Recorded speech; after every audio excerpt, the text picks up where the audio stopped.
Oh great, I've been spotted.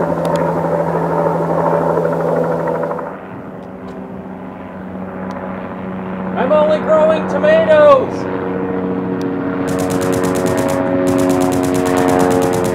Oh! I've been hit! Hey guys, just a quick update. Here in my exposure system I have a bucket of clones, and these are 11 days old.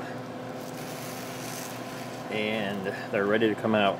Alright, if you remember in my last update I ripped out that tomato plant out of my AeroGarden because it was too big and said I was going to clone a tiny Tim, and that's what I did. And all I used was the Schultz take root rooting hormone, dipped it in there, and these are 11 days old right now, and here's what they look like at 11 days. You can see the roots that are coming out of the rock wool, and it started appearing out of the sides of the rock wool at about 6 days, and these are overdue to go into the AeroGarden. And I also did some extra ones, and these are in dirt because I'm going to throw some in some pots with some dirt, stick it up in the windowsill, and so I have plenty to work with here.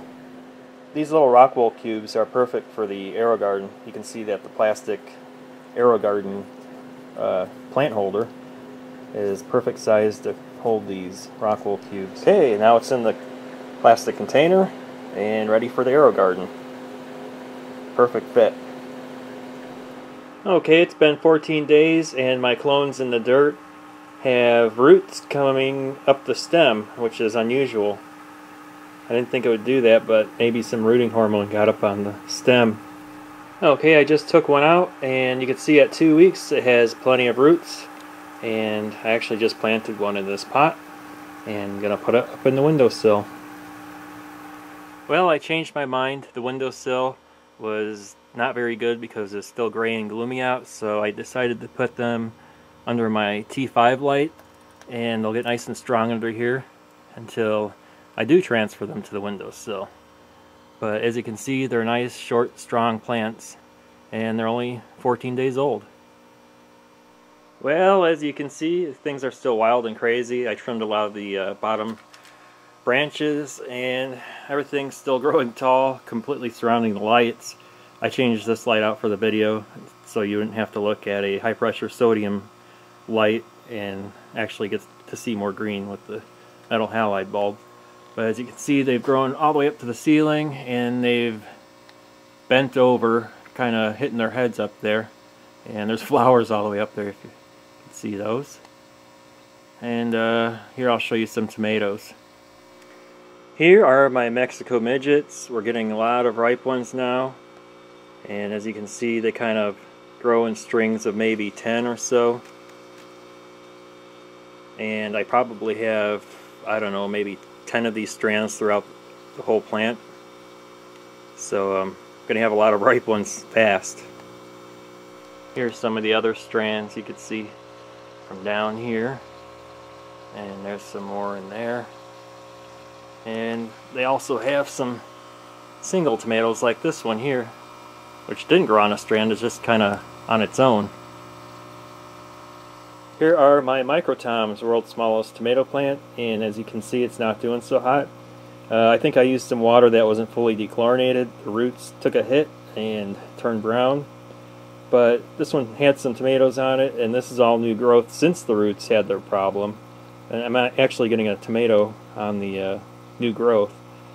And here's one that is really not doing good and is getting a little bit new growth and has some tomatoes from before it went south.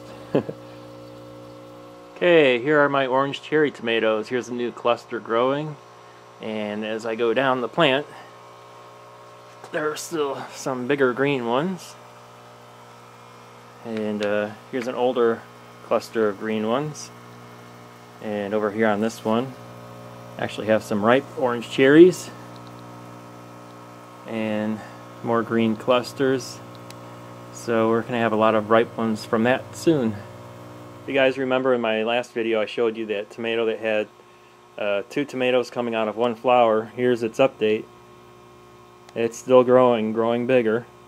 Don't know what kind of plant that is though, but it's having a lot of tomatoes. You can see back there, there's a cluster, and up here near the light, more tomatoes, and actually all the way up to the ceiling we have tomatoes for this guy. And here's another cluster, and another one. This thing has a lot of tomatoes. I don't know what kind of plant it is, but man, it's really producing. And lastly, I have my Tiny Tims, and there's a ton of tomatoes in my Tiny Tims. They did great. Love my Tiny Tims. And actually, you can see way back in there, got a red one. And some of the other ones are starting to turn color too. So we'll be eating Tiny Tims in our salads pretty soon. Alright guys, here is my Tiny Tim that I cloned and put into the AeroGarden. It's been in here for 5 days now, and it's really healthy. And it replaced that plant that I ripped out that was growing too big, the orange cherry. And as you can see, I lowered the light of the AeroGarden so it's closer to the plants of the microtoms that are in there. And since I did that, they kind of took off, got flowers, tomatoes going, and this one has 4 tomatoes on it right now. And over here, this microtom has 5 tomatoes going, and it has a lot more flowers, so we're going to have a lot of tomatoes coming up on that one as well. And let me show you the root system on the one that I cloned, because it's really taking off in there. Okay, I have the door open and you can see the root systems of all the plants. Lots of roots in the reservoir. And here's the one I cloned, and you can see lots of new roots coming out, and one's actually going down into the reservoir, so that thing is really going to take off soon. Good luck, Tiny Tim. Alright, what you're looking at here is my bonsai tree kit, and I'm keeping it in my AeroGarden and trying to sprout the bonsai tree seeds, and I guess I'm supposed to thin it out to just one healthy bonsai tree. And I'll be including this on my updates in the future. So until then, have a good one.